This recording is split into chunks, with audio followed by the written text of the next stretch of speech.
Socrates বললেন, know thy self, I to die, you to live, what is better only God knows. Lalon Shah বললেন, ও যার আপন খবর আপনার হয় না, একবার আপনারে চিনতে পারলে যাই আসেনারে চেনা। রবীন্দ্রনাথ ঠাকুর বললেন, yes I know this is nothing but the love, O beloved of my heart. Kazi Nazrul Islam বলেন, যুগের ধর্ম এই, পীড়ন করলে সে পীড়ন এসে পীড়া দেবে তোমাকেই। কালোর চক্র বক্র গতিতে ঘুরিতেছে অবিরত, আজ দেখি যারা কালের শীর্ষে কাল তারা পতনত। এর চেয়ে দর্শন সমৃদ্ধ কথা কি আর থাকতে পারে? আমার আপনার চেয়ে আপন যেজন, আমি খুঁজি তারে আপনার। এই যে মরমিবাদ, এই যে সুফিজম, এই যে মিস্টিসিজম, সমস্ত কিছুকে তিনি আয়ত্ত করেছিলেন। তিনি প্রেমের কবি, তিনি তারুণ্যের কবি, তিনি বিদ্রোহের কবি, তিনি বিপ্লবের কবি, তিনি অসাম্প্রদায়িক চেতনার কবি, তিনি স্বাধীনতা সংগ্রামী, তিনি বিপ্লবী। একটি মানুষের মধ্যে অসংখ্য গুণের সমন্বয় যদি পৃথিবীতে কোনো কবি থেকে থাকে, তাহলে একমাত্র কাজী নজরুল ইসলাম। তিনি পৃথিবীর ইতিহাসে একমাত্র কবি যিনি সশ্রম কারাদণ্ড ভোগ করেছেন 1 বছর। লাঠিমার ভাঙড়ে তালা, যত সব বন্দিশালায় আগুন জ্বালা ফেলু পাড়ি। এই শিকল পড়া ছল মোদের, এই শিকল পড়া ছল, এই শিকল দিয়েও শিকল তোদের করবে বিকল। এই সমস্ত গান গেয়ে তিনি বিদ্রোহ এবং বিপ্লবের দামামা ছড়িয়ে দিয়েছিলেন। চমৎকার একটি প্রসঙ্গ উপস্থাপন করা হয়েছে যে নজরুল ইসলাম বাংলা কবিতায় যে অসম্ভব শব্দ সম্ভারকে সৃষ্টি করেছে। বাংলা সাহিত্য, বাংলা শব্দ ভাণ্ডার অনন্তকাল ধরে তার ঋণ শোধ করতে পারবে না। বাজিছে দামামা বাদরে আমামা শির উঁচু করি মুসলমান, দাওয়াত এসেছে নয়া জামানায় ভাঙা কেল্লায় ওড়ে নিশান। একটাও বাংলা শব্দ নেই, সব আরবি ফার্সি শব্দ। আল কোরআনের বানিয়ে সে কবিতায় স্থান করে নিল। কান্ডারিয়ে তরির পাকামাঝি মাল্লা, দাড়ি মুখে সারিগান লা শারিকাল্লাহ। কান্ডারিয়ে তরির পাকামাঝি মাল্লা, দাড়ি মুখে সারিগান লা শারিকাল্লাহ। কোরআনের বাণী, আত্তাহিয়াতু লিল্লাহি ওয়াস সালাওয়াতু ওয়াত তাইয়্যিবাতু, আসসালামু আলাইকা আইয়ুহান নবিয়্যু ওয়া রাহমাতুল্লাহি ওয়া বারাকাতুহু, আসসালামু আলাইনা ওয়া আলা ইবাদিল্লাহিস সালিহিন, আশহাদু আল্লা ইলাহা ইল্লাল্লাহু আশহাদু আন্না মুহাম্মাদান আবদুহু ওয়া রাসূলুহু। একেবারে কোরআনের বাণী এসে তিনি কবিতায় সংযোজন করলেন। আনোয়ার জিভ ধরে টানো তার, যে বলে সে মুসলিম বেঈমান জানে শুধু জানটা বাঁচান সার। আনোয়ার আফসোস ভক্তের শব্দ, আনোয়ার আজকের মুসলিম ঘরে পোষা জানোয়ার। একেবারে সব আরবি ফার্সি শব্দ। এত বড় কবি পৃথিবীর ইতিহাসে জন্মগ্রহণ করতে পারে? কোথাকার শব্দ কোথায় নিয়ে এসে কিভাবে সংযোজন করলেন?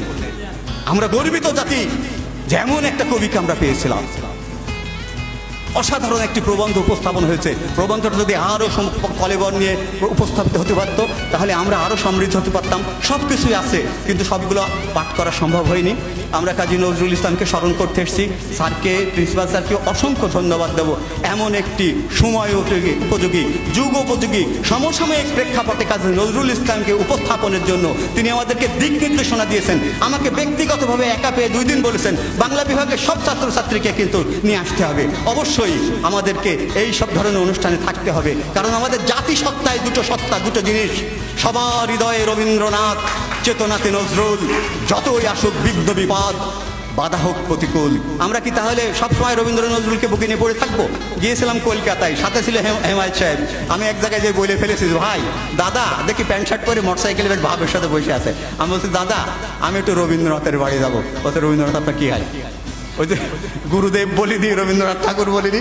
হেমায় সাহেব ছিলেন, আমার সাথে ছিলেন অদূত স্যার। আমরা 3 জন যে রবীন্দ্রনাথের বাড়ি MS রোডে যাবো, মহাত্মা গান্ধী রোডে, MG রোডে, মহাত্মা গান্ধী রোডে যাবো, সে জোড়াসাঁকোই যাবো, MS রোড যেটা এখন। আমি বলছি যে দাদা একটু রবীন্দ্রনাথের বাড়ি যাবো। বলছে, রবীন্দ্রনাথ আপনার কি হয়?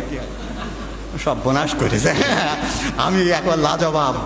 আসলে তারপরে তিনি বললেন, রবীন্দ্রনাথের বাড়ি যেতে হলে আপনাকে যেতে হবে হাওড়া স্টেশনে, সেখান থেকে গণদেবতা বলে একটা ট্রেন ধরতে হবে, ট্রেন ধরে যেতে হবে বোলপুর, বোলপুর থেকে বীরভূম, বীরভূম থেকে বোলপুর, বোলপুরের পাশে শান্তিনিকেতন, সেখানে যেয়ে নামতে হবে। আমি চিন্তা করলাম, এ রবীন্দ্রনাথকে পালন করে আর আমরা রবীন্দ্রনাথকে লালন করি। সে পালন করে, সে জানেই না রবীন্দ্রনাথের বাড়ি কোন জায়গায়, আর আমরা রবীন্দ্রনাথকে লালন করি। লালন করি না?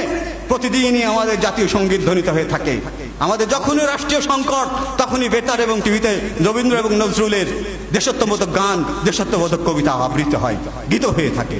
রবীন্দ্রনাথ এবং নজরুল সবসময় বুকের ভিতরে রবীন্দ্র নজরুলের বই নিয়ে পড়ে থাকতে মান্না। তারা হচ্ছে সেই দার্শনিক সত্তা, যখন জাতীয় সংকট আসবে, সেই যাবতীয় সংকট উত্তরণের জন্য তারা পৃথিবীর অমীয় বাণী যেগুলো দিয়ে গেছে, সেগুলোই সমানভাবে প্রাসঙ্গিক হয়ে থাকবে। এই প্রত্যাশা রেখে আমি আবারও প্রিন্সিপাল স্যারকে, প্রাবন্ধিক স্যারকে, আমাদের মাঝে কেতকী ম্যাডাম এসছেন, কলেজ পরিচালনা পরিষদের যারা রয়েছেন, আমি তাদেরকে সম্বোধন করতে পারিনি, কল্যাণীয় শিক্ষার্থী, স্নেহাস্পদ শিক্ষার্থী, সুপ্রিয় সম্মানিত সহকর্মীবৃন্দ।